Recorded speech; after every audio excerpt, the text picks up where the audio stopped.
So the intro is like 67 pages long. I should personally read it. The intro to Bhagavad Gita as it is like 40 pages long. So I'm not even gonna publish videos about them. Fuck that shit. You should go get the PDF for free. You damn self and read it, because you can. It's fucking free. Jesus Christ. Internets. So we're just gonna jump in to chapter 1 of the Bhagavad Gita as it is, observing the armies on the battlefield of Kurukshetra. Text 1. Something I cannot pronounce. Ooh. Synonyms. King. Damn. Dhritarashtra. King Dhritarashtra said Dharma Kestra in the place of pilgrimage, in the place named Kurukshetra, assembled, desiring to fight my party sons. Pandave, the sons of Pandu, and certainly what did they do? Oh, Sanjaya. Translation. Oh my goodness.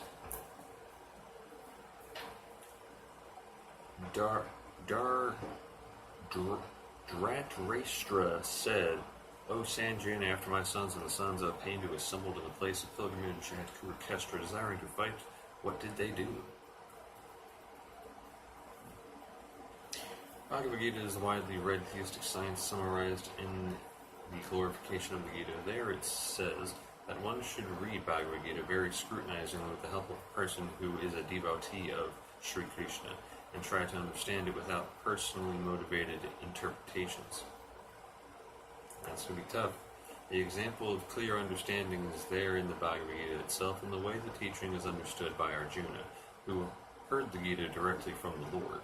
If someone is fortunate enough to understand Bhagavad Gita in that line of disciplic succession, without motivated interpretation, then he surpasses all studies of Vedic wisdom and all scriptures of the world. One will find in the Bhagavad Gita all that is contained in other scriptures, but the reader will also find things which are not to be found elsewhere. That is the specific standard of the Gita. It is the perfect theistic science because it is directly spoken by the Supreme Personality of Godhead, Lord Shri Krishna. Ooh. I know some people who would argue the fuck out of this right now. The topics discussed by fuck, this guy's name is tough. D-H-R-T.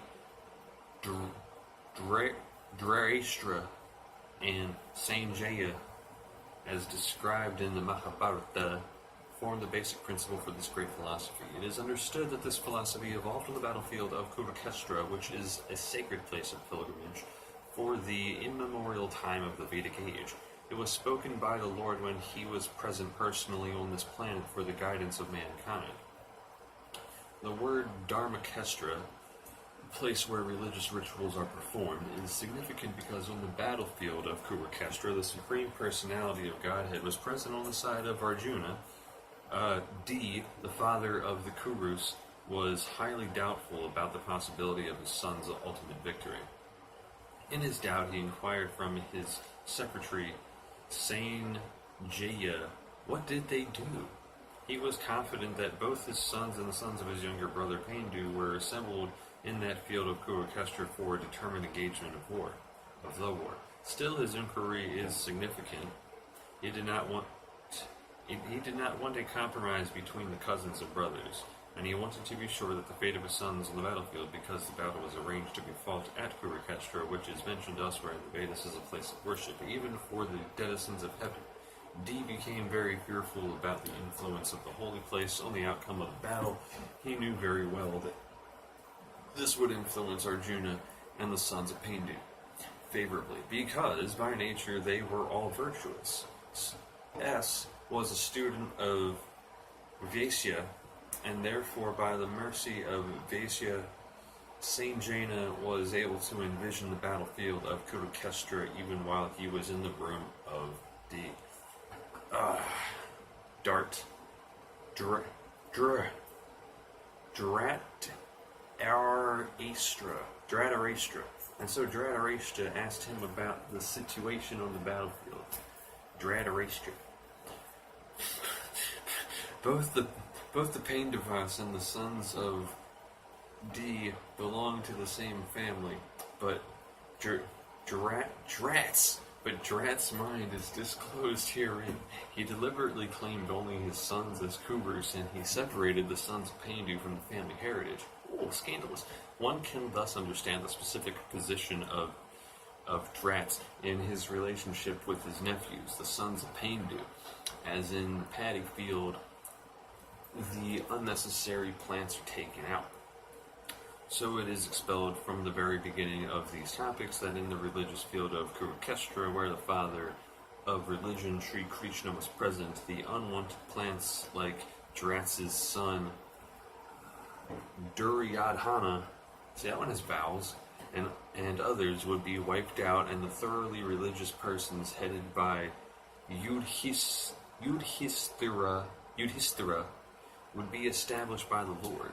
This is the significance of the words Dharmakestra and Kurukshetra, apart from their historical and Vedic importance. Text 2. Synonyms.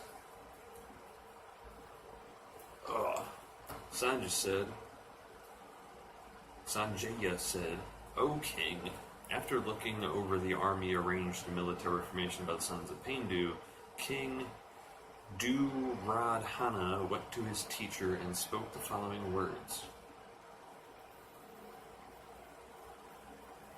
Purport. Drat was blind from birth. Holy shit. Unfortunately, he was also bereft of spiritual vision. He knew very well that his sons were equally blind in the matter of religion, and he was sure that they could never reach an understanding with the Pandavas, who were all pious since birth. Still, he was doubtful about the influence of the place of pilgrimage, and Saint Jaina could understand his motive in asking about the situation on the battlefield. Saint Jaina wanted therefore to encourage the despondent king, and thus assured him that his sons were not going to make any sort of compromise under the influence of the holy place. Sanjaya therefore informed the king that his son, Duryodhana, and his son Duryodhana, after seeing the military force of the Pandavas, at once went to the commander-in-chief, Dronacarya,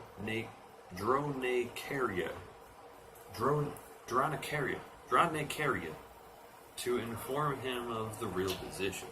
Although Duryodhana is mentioned as the king, he still had to go to the commander on account of the seriousness of the situation. He was therefore quite fit to be a politician, but Duryodhana's diplomatic veneer could not disguise the fear he felt when he saw the military arrangement of the Pandavas.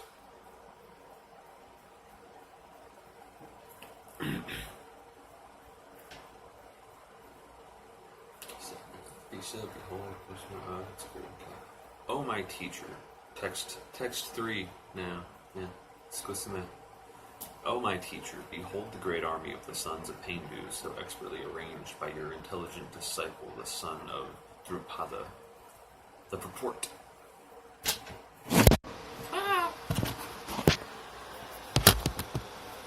One of these. Duryodhana, a great diplomat, wanted to point out the defects of Dronacarya, the great Brahmana commander-in-chief. Dronacarya had some political quarrel with King Drupada, the father of Draupadi, who was Arjuna's wife. As a result of this quarrel, Drupada performed a great sacrifice, by which he received the benediction of having a son who would be able to kill Dronacarya. Dronacarya knew this perfectly well, and yet as a liberal Brahmana, he did not hesitate to impart all his military secrets when the son of Drupada,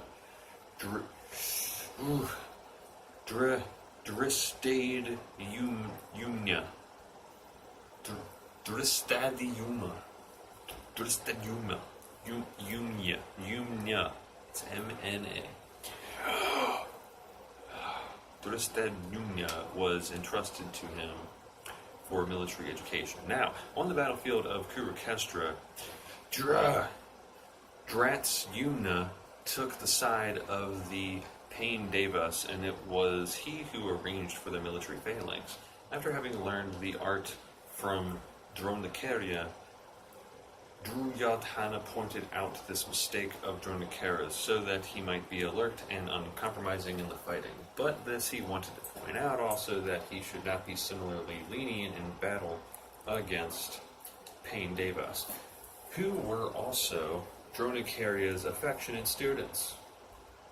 Yo, what? Your students rebelled against you? What's going on, man? Arjuna especially was the most affectionate and brilliant student. Now he's about to fuck shit up, apparently. Duryodhana also warned that such leniency in the fight would lead to defeat. Oh, yes, I want. Text 4. Here in this army, I think I like armies. Nice Freudian slip dig, boy. Here in this army are many heroic bowmen equal in fighting to Bhima and Arjuna. Great fighters like Yudhena, Virata, and Drupada. The purport. Even though Drestadyumna was not a very important obstacle in the face of Dronakarya's very great power in the military art, there were many others who were causes of fear. They are mentioned by Duryodhana as great stumbling blocks on the path of victory, because each and every one of them was as formidable as Bhima and Arjuna. He knew the strength of Bhima and Arjuna, and thus he compared the others with them. Text 5. Translation. There are also great, heroic, powerful fighters like... God damn it! How do you do that? D-H-R-S. Dristaketu. There are other powerful fighters like Dristaketu, Kekitana, Kasiraja, Perujit, Kuntibhoya, and Saibya.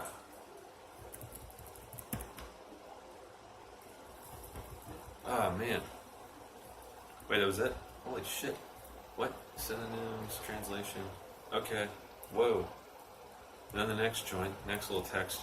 There are the mighty Yudhaimnayu, the very powerful Uttamauja, the son of Subhadra, and the sons of Draupadai. All these warriors are great chariot fighters. Text 7. But for your information, O best of the Brahmins, let me tell you about the captains who are especially qualified to lead my military force.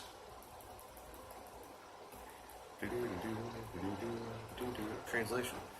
There are personalities like you, Bhisma, Karna, Kripa, Asvatyamye, Hema, Asvatama, Vikarna, and the son of Somadatta, called Ruisreva, who are always victorious in battle. Always. Get smiled on by the Valkyries. The purport. Duryodhana mentions the exceptional heroes in the battle, all of whom are ever victorious. Vikarna is the brother of Duryodhana. Asvathame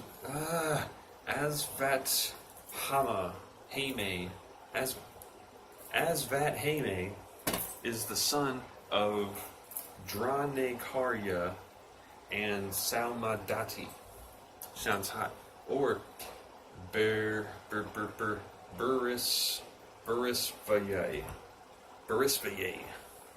Fuck. No, Burisrava. This man is the son of that guy and that guy, and that guy and that guy as well. Is the son of the king of the Balikas. Karna is the half-brother of Arjuna, as he was born of Kunti before her marriage with King Pengu.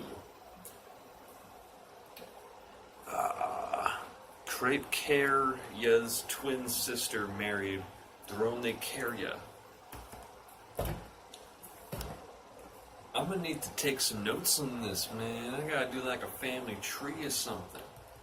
Text 9. It's like, alright, Dick, it's in the Hindi, and then it's transliterated, and then it gives you synonyms, and then it's translated. There are many other heroes who are prepared to lay down their lives for my sake. All of them are well equipped with different kinds of weapons, and all are experienced in military science. You know, I think this is why someone recommended this particular book to me, because they don't give a fuck. They're gonna put the little accents on the letters, the dots under the S's and shit. I don't know how to pronounce an S with a dot under it, man. This is funny as shit. Purport. As far as the others are concerned, like Jay Yadratha,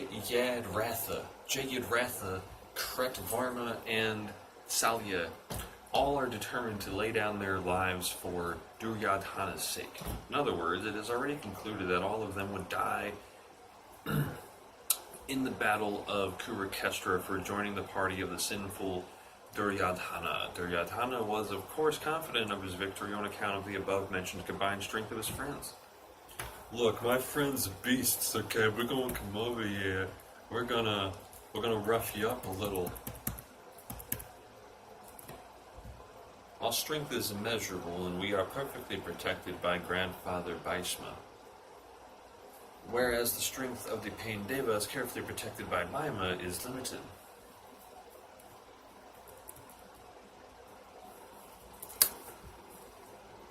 Yeah, I should probably just reread this my damn self like 5 times, and then try to draw it. The purport. Herein, an estimation of comparative strength is made by Duryodhana. He thinks that the strength of his armed forces is immeasurable, being specifically protected by the most experienced general, Grandfather Bhisma. On the other hand, the forces of General Grandfather Bhisma. On the other hand, the forces of the Pandavas are limited, being protected by a less experienced general, Bhima, who is like a fig in the presence of Bhisma. Bhima versus Bhisma. Seriously, S with a dot under it. I don't know what that is. Duryodhana was always envious of Bhima because he knew perfectly well that if he should die at all, he would only be killed by Bhima. But at the time, he was confident of his victory on account of the presence of Bhisma, who was a far superior general. His conclusion that he would come out of the battle victorious was well ascertained. Text 11.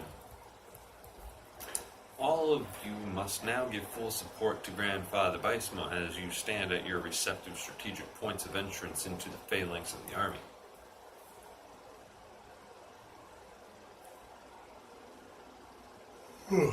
Purport.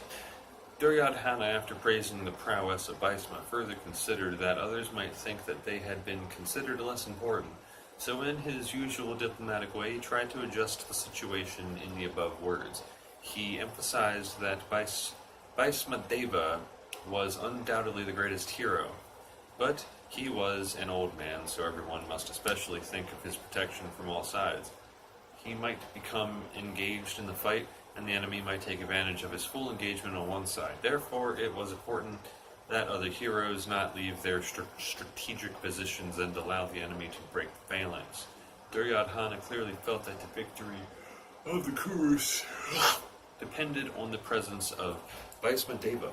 He was confident of the full support of Bhisma Deva and Dronaikarya in the battle because he well knew that they did not even speak a word when Arjuna's wife Draupadi, in her helpless condition, had appealed to them for justice while she was being forced to appear naked in the presence of all the great generals in the assembly. It's just disrespectful. Although he knew that the two generals had some sort of affection for the Pandavas, he hoped that these generals would now completely give it up, as they had done during the gambling performances. Alright. That's all I'm gonna do for now. That's about a 20-minute video. Enjoy.